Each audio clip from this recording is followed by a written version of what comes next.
L'histoire de Dior, c'est celle de Christian Dior. C'est aussi l'histoire de ses successeurs. En leur temps, leur moment, leur âge Dior. Épisode 6, l'âge Dior de Maria Grazia Chiuri.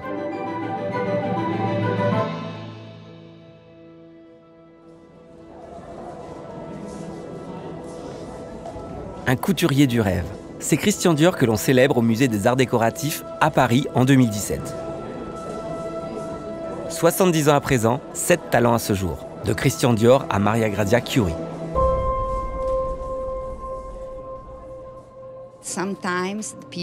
Parfois, les gens croient que Dior n'est que Monsieur Dior. Je ne pense pas qu'il soit possible de penser ainsi, car Dior est une maison qui a 70 ans. Des artistes incroyables ont travaillé dans notre maison.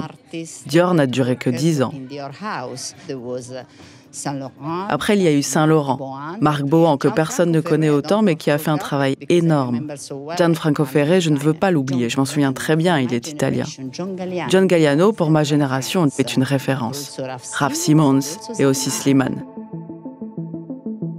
Maria Grazia Chiuri fait ce qui n'a jamais été fait avant. Elle cite chacun de ses prédécesseurs. Sans eux, pas d'histoire. Avec elle, une nouvelle histoire, inédite. Pour la première fois, une femme va présider à la destinée de la maison Dior.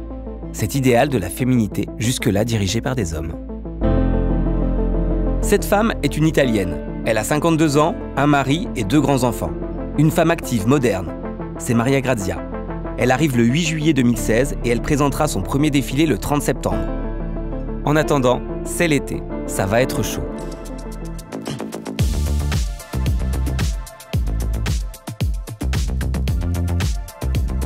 À croire que les premières collections doivent toujours avoir un caractère d'urgence. Sauf que l'urgence n'est plus l'affaire des ateliers haute couture, mais celle de l'atelier prêt-à-porter pour une fois. Oui, le nouveau chapitre s'ouvre là, avec une collection prêt-à-porter. Ça lui va, car elle a un message à faire passer. Un message qu'elle va imprimer sur un t-shirt. We should all be feminists. C'est l'écrivaine nigériane Chimamanda Ngozi Adichie qui l'a dit, qui l'a écrit. Tout a commencé par une lettre de Maria Grazia, bien écrite, à la main, magnifiquement composée, dans laquelle elle expliquait comment elle avait compris mon travail. Puis elle m'a dit qu'elle voulait utiliser le titre de ma conférence, « We should all be feminists ». Nous devrions toutes être féministes. Le message a de quoi surprendre. Ici, chez Dior, le repère des femmes, d'autant qu'il est associé à la veste bar, le manifeste de Christian Dior en 1947. Assez loin à l'époque des considérations d'aujourd'hui. Les temps ont changé, les femmes aussi. C'est pour ça que Maria Grazia l'a revue et corrigée.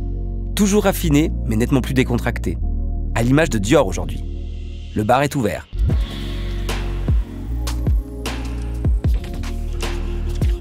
Il y aura d'autres t-shirts, d'autres messages. Comme Sisterhood Global, le titre du livre de Robin Morgan, l'écrivaine américaine, théoricienne du féminisme. Apporté avec une jupe corolle en tulle. Maria Grazia propose, les femmes disposent. La créatrice italienne a un langage stylistique clair et efficace, dans le prêt-à-porter comme dans la haute couture. Sa haute couture qu'elle veut portable. L'affirmer, c'est signifier sa réalité, ce qui ne l'empêche pas de se laisser aller à la rêverie. Je crois vraiment à la haute couture parce que je pense que c'est un élément très important de notre héritage, en particulier pour Dior. Maria Grazia découvre la mode en observant sa maman, qui était couturière dans un atelier à Rome. La mode, c'est ma passion. J'ai commencé à travailler dans la mode car dans mon esprit, c'est une façon d'exprimer la liberté. Maria Grazia commence sa carrière chez Fendi, où elle conçoit des lignes de sacs à main.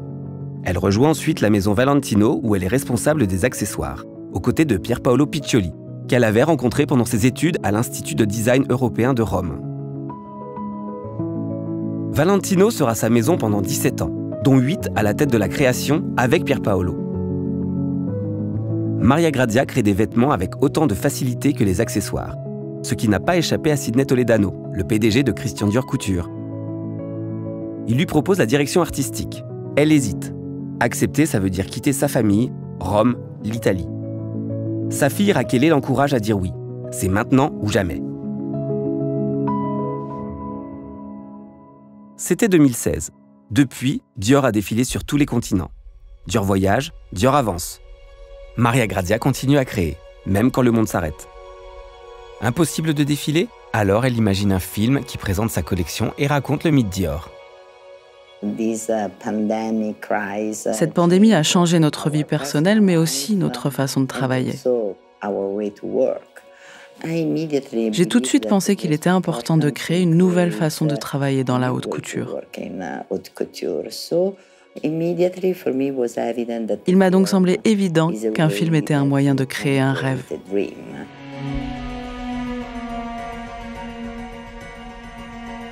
À 70 ans passés, Dior est grisé. Christian Dior, couturier du rêve, s'exporte. Christian Dior, designer of dreams, s'expose. À Londres, Shanghai, New York, Tokyo. Les thèmes sont partout les mêmes. Le new look et les new looks, les grandes lignes de Christian Dior. Les fleurs, les jardins, les parfums, les voyages et Paris. Les ateliers, l'excellence. Et en apothéose, la flamboyance d'un grand bal Dior. Une pluie d'or. J'adore. Les robes de Charlize Theron nous rappellent ses riches aventures. On redécouvre aussi les robes de Grace Kelly, Lady Diana ou Rihanna, qui racontent les stars en Dior. Mais les stars, les vraies, ce sont les robes, des grandes robes pour les grands soirs. La New Junon de Maria Grazia Chiuri répond ici à la robe Junon de Christian Dior, sans broderie ni nostalgie. 2017 côtoie spontanément 49. Maria Grazia se mesure simplement à Christian Dior, qu'elle raconte à sa façon. Elle replace le rêve et le désir dans son époque. Elle conjugue au présent, à présent, féminisme et féminité. J'ai été très heureuse lorsque je suis arrivée chez Dior d'appeler toutes les femmes photographes pour les campagnes Dior, car je pense que les femmes ont une approche différente. Elles considèrent les femmes comme un sujet et non comme un objet. Je pense que les femmes doivent commencer à se voir elles-mêmes avec leur propre regard. Maria Grazia poursuit son éloge du féminisme et fait cause commune avec des artistes tels Judy Chicago, une pionnière de l'art féministe aux États-Unis qui crée le décor du défilé haute couture printemps-été 2020. Une vaste installation artistique qui a pour nom The Female Divine, dans laquelle l'artiste clame la réussite des femmes sur des bannières brodées de slogans tels que « Et si les femmes gouvernaient le monde ?» Cet argument est très important pour moi. Je pense que mon point de vue pour Dior était de montrer que cette idée de la féminité était complètement différente.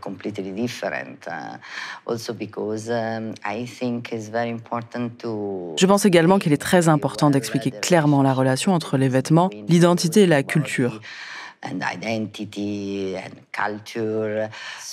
Ce qui, d'une certaine manière, permet de comprendre que ce n'est pas la façon traditionnelle de travailler. Mais je crois que nous devons changer ce point de vue dans la mode.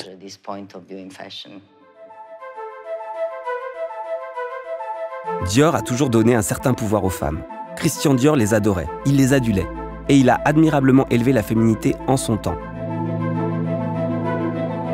Les femmes fleurs n'ont rien perdu de leur superbe avec Maria Grazia Chiuri. Sans rompre avec l'imaginaire de Dior, elle apporte une simplicité et une énergie qui parlent aux nouvelles générations. Beaucoup se retrouvent dans son engagement et sa volonté de transformer la mode et le monde, donnant une armure aux femmes, une armure Dior qui les protège et leur confère même un pouvoir, celui de l'absolu féminin.